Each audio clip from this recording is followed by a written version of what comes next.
a former presidential aspirant and a former vice presidential aspirant under the PDP, is expected to understand Nigerian politics better than supporters. Some who have Hello, welcome to another amazing video. If this is the first time coming across this channel and you like what happens here, then go ahead and click on that subscribe button. Also turn on your post notification bell so that you get notified whenever we post videos on this channel. On this channel, we do not promote hate speech, we do not promote violence, we only bring credible information that will benefit members of the public. I want to use this opportunity, I want to use this medium to appreciate YouTube for creating such an amazing avenue that helps us bring information, credible information to the members of the public. Now, I came across this video that caught my attention. I want us to watch it together. As you watch, do not forget to like and share. After the tragedy of 2023, Nigeria was promised governance, yet we continued to experience unrelenting, underhand politics going on within the country, within the regions, between the regions, and within the parties. A lot of water, as they say, has passed under the bridge. I'm here as a loyal party member. I'm here as a peacemaker, and I'm also here to reconcile divergent opinions. I'm very, very proud to say that I did attend meetings of a certain attempt for coalition in Nigeria. I have attended and I have listened to the coalition attempts, yet I still remain in Labour Party. When Datti Baba-Ahmed's press conference with Abure hit the internet, many went to town claiming that he has abandoned Peter Obi. Some even took it a bit further, claiming that Datti Baba-Ahmed is now contesting the 2027 presidential election under Labour Party and that Abure and co have accepted to give him the nomination on a platter. Even some obedients joined in the fray, shouting, what is Peter Obi doing? What is this? How come Datti Baba-Ahmed has abandoned him? Blah, blah, blah. What they fail to understand is that a two-time governor, a former presidential aspirant and a former vice presidential aspirant under the PDP is expected to understand Nigerian politics better than supporters. Some who haven't even contested for councillorship or chairmanship position in their local government areas or even governorship position, they are the ones advising a former presidential candidate on how to play politics. The question many should be asking is, what type of game is Peter Obi playing? Yes, they call Tinubu a master strategist because he knows how to offer anyone irresistible offers. To him, he believes that everyone has a price. If you match the person's price, he will no longer be an obstacle. Many see this as the best way to approach politics in Nigeria, that's transactional politics. But they don't know that there are other ways to play politics and convince people to genuinely follow you without being transactional. Yes, Peter Obi has one of his legs in the ADC, the coalition party. He has also said that he is still a member of Labour Party, which Datti Baba-Ahmed reiterated in this press conference. And also Peter Obi said that there is another party. He spoke this through Dr. Yusuf Datti, the national coordinator of the Obedient movement, that there is another party that will act as his joker, that he will use this party in case every other one fails in 2027. So what it means now is that he is interested or he has links to three parties going into 2027. There's no way the three of them will fail. So this reconciliation move made by Datti Baba-Ahmed to Abure means that they are trying to reconcile. Whatever it will take, they will try to reconcile to make sure that Labour Party, which he actually belongs to at the moment, continues to be a viable platform for him in 2027.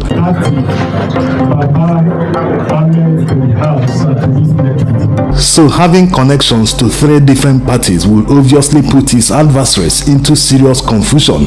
They wouldn't know which party to instigate crisis in order to target him, like they did in Labour Party and the PDP. So in a situation where we find ourselves right now, Tinubu administration and the APC, they are instigating crisis in the opposition parties to whittle down their effect so that they will be focused on battling challenges and crises in their parties instead of preparing to challenge him in 2027.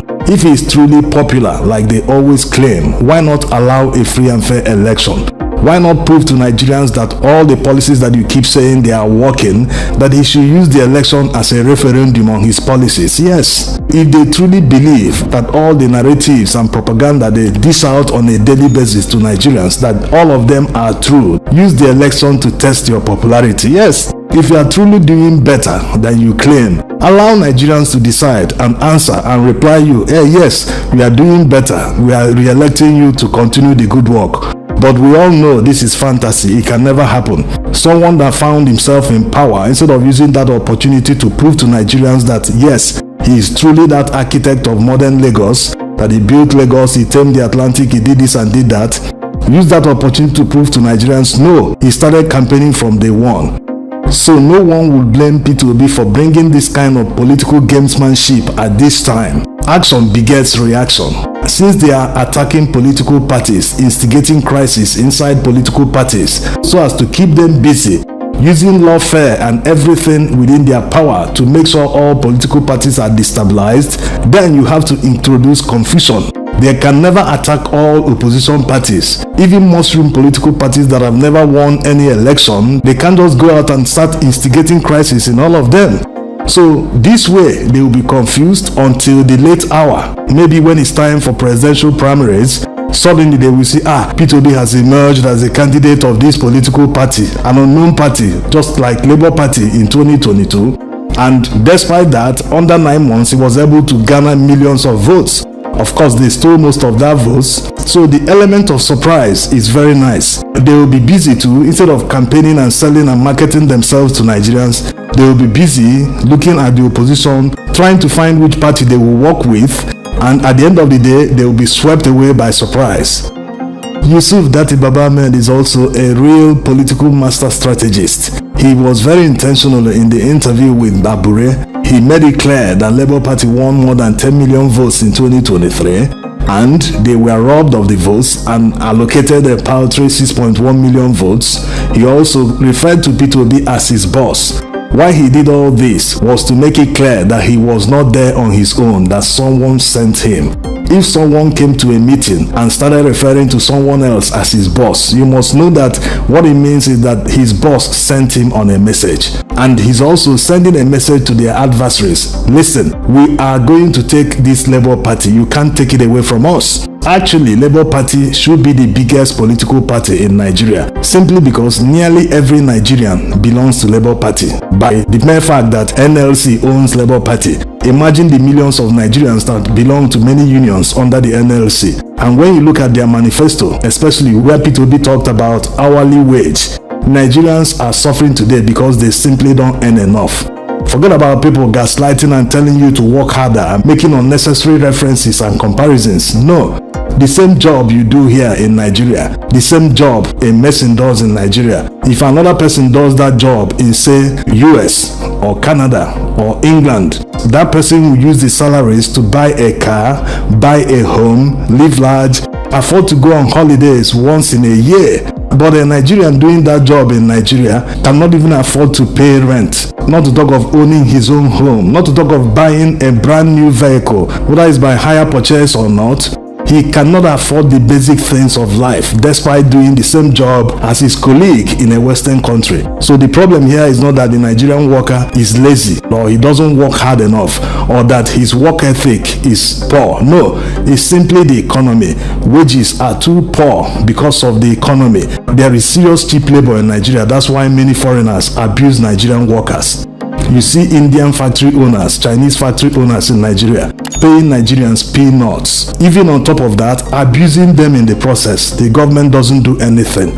So you can see, if all these people belong to Labour Party, there is no one that can beat them, because on that election day, all of them will file out and say, these people, they want to introduce hourly wage. That means if it is 1,000 per hour or 5,000 per hour, it is better than 2,000 naira per day. Yes, If you know how many hours the person is going to work in a day, you have to pay to that person instead of the peanuts they pay today that can't even take anyone home. Also, the most important part of this political game Peter Obi and Datti Baba-Ahmed are playing is how it affects the coalition party ADC. The coalition members will be saying, if Peter Obi truly believes in the coalition, if he truly professes to belong to the coalition, that he believes that the coalition is necessary to battle APC in 2027, why is he interested in solving the political crisis in Labour Party? They will be wondering, what is this man doing? Is he playing us? We don't want to lose him. Likewise, he wouldn't want to lose us. But we'll have to do something to bring him closer. We can't be watching him while he starts to rebuild Labour Party, because it might be a threat to the coalition. If they are able to solve the leadership crisis in Labour Party, maybe before middle of 2026, Labour Party will have bounced back in a stronger way, to the extent that it will now start challenging the coalition, to the extent that coalition members might be thinking about joining Labour Party. So if you look at it politically, you see that it is a master stroke. You might see people moving from, instead of saying, it will be an open primaries, they will now start talking about zoning. Because zoning is actually very important. Forget about all the narrative they are spreading, that only a northerner can battle Tinubu at this moment. No.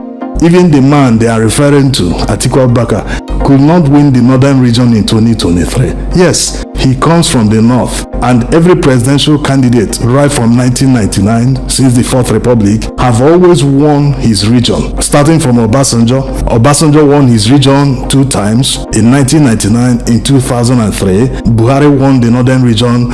It was only Tinubu that didn't win the southern region in 2023. Peter Obi won the southern region, and Atiku Abubakar could not deliver the northern region. As a matter of fact, he was on the ballot with a southerner, and a southerner won the northern region. While he was there, he could only win his geopolitical zone.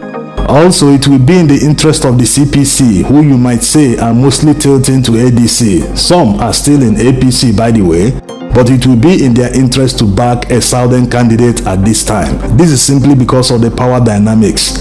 If they back someone like Atiku Abubakar, for instance, and he wins the election, that means Atiku Abubakar will be in power for the next 8 years. And before that power will return to the northwest, that will be in 16 years' time. So the choice is very clear for them, and politicians know themselves. They know who to trust. The person that tells you stop, and you know it means stop. Not someone who will tell you, I will do 4 years, and at the end of the day, he will do 8 years. On top of that, he will want to install the person that will take over from him. And considering that Peter Obi has already laid that offer, he has put that offer on the table that he will do only 1 term, it's left for them to trust him and back him.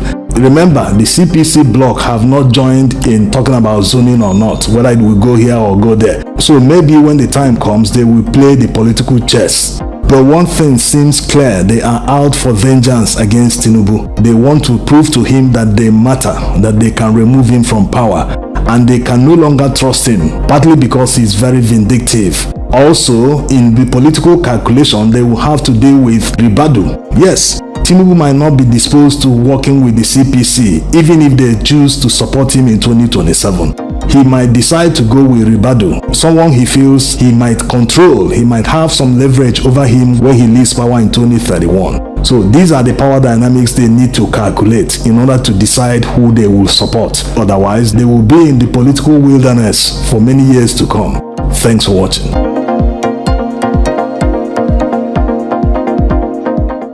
So much for watching, and please drop your contribution, drop your opinion in the comment section. Please do it constructively, you know what I mean by that. And do not forget, if you haven't subscribed yet, go ahead and do that.